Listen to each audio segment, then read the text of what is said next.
Itoophiyaa fi Eertiraan waggoota 20 booda hariiroo yeroo tolfatanitti gammachuu guddaatu ture. Addunyaan nu ajaa'ibsifate. Adeemsa keessa garuu hariiroon isaanii baay'ee laafate. Inumaa walii mataa fi wal gaareffannaa cimaatu jira. Wantoonni kanaaf sababa ta'an garuu maali? Mee dura haala ture haa yaadannu. Walumaa gala hariiroon biyyoota lamaanii baay'ee saffisee waan kana dura mul'ate hin beeknetu ta'e. Ministeerri Muummee Abiy Asmaraa dhaquun Pireezidaantii Isaayyaas Finfinneetti deddeebi'uun waanuma baramee ta'e. Hariiroon biyyoota lamaanii fooyya'uu isaatti Ministeerri Muummee Itoophiyaa Abiy Ahmed badhaasa Noobeelii nagaa itti argatan. Pireezidaantiin Eertiraa immoo bakka moggaatti baafaman irraa ifatti bahanii. Qoqqobbiin Eertiraarra tures akka ka'umsa ta'e. Haa ta'u malee madaan lola daangaa lubbuun kumaaf kitilatti darbe jaalala dureewwan biyyoota lameenii qofaan waan qooreen fakkaatu. Kana madditti immoo kaaba Itoophiyaa Tigraay keessatti mufiitu ture. Hariiroo mootummaa federaalaa fi dhaaba TPLF kan aangoorraa bu'ee Maqaleetti galee gidduu muddamni cimaa adeeme. Ministeerri Muummee Abiy Ahmed erga aangootti dhufanii wantoota jiru raawwatan keessaa tokko biyya ollaa isaanii kan taate Eertiraa wajjin hariiroo tolfachuudha. Kanaanis milkaa'aniiru. Waliigalteen raawwatameera. Dippiloomaasiinis eegale. Daangaan akkasumas immoo gara Eertiraatti balalii fi bilbilillee tajaajila kennuu eegaleera. Dhimmi Somaaliyaa keessaas biyyoota lamaaniif ka'umsa dhiibdee biraati. Erga Ministeerri Muummee Abiy aangootti dhufanii booda hariiroon Itoophiyaa fi Eertiraa jijjiiramus hariiroon Pireezidaantiin Eertiraa TPLF waliin qaban garuu hin jijjiiramne ture. Tibba Finfinnee fi Asmaraa gidduu hariiroo jabaan turetti Maqaleen kumataa turte. Kanuma keessa muddama dheeraa booda Tigraayitti waraanni bara 2020tti eegale. Waraanni Eertiraas mootummaa federaalaa bira dhaabatee lole. Waraana deemaa tureen qaamolee waraana keessa turan hundi himatamanis duraantummaan waraanni Eertiraa sarbama mirgaan himatamaa ture. Eertiraan garuu kana waakkatti.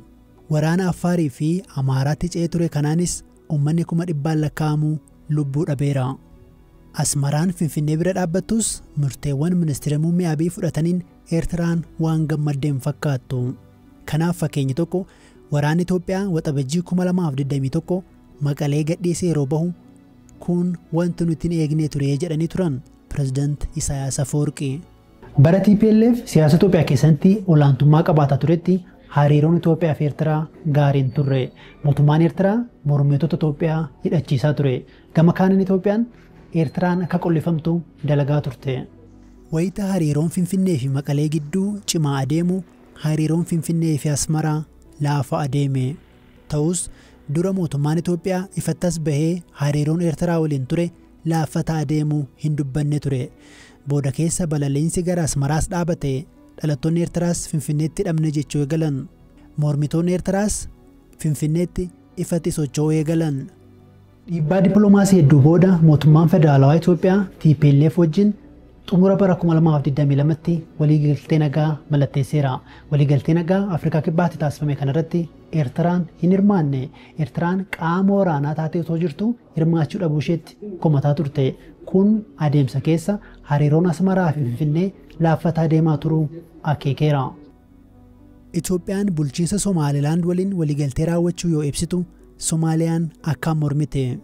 Kanneen michuuwwan Somaaliyaa ta'uun dhiyaatan keessaa tokko Eertiraadha. Muddama waggaaf ture booda Itoophiyaan Somaaliyaa waliin erga hariiroo tolfattee boodas dhibdeen Itiyoo Eertiraa hin dhaabanne. Keessumaa hooggansi TPLF lamatti hiramuu fi waldura dhaabbannaa mootummaa federaalaa waliin tureen mootummaan Itoophiyaa harka keessaa qabdi jedhee Eertiraatiin himata. Itoophiyaan Eertiraan hidhattoota mootummaa lolan hidhachiisti. Daangaa kiyya keessaas hin baane jetti. Eertiraan immoo dhimma ulaa galaanaan dubbiina barbaadaa jirti jechuun Itoophiyaa himatti. Ifatti walimachuu gidduu seentummaa fi lolanatti kaasuuf jechuun biyyoonni lamaanuu walimatu.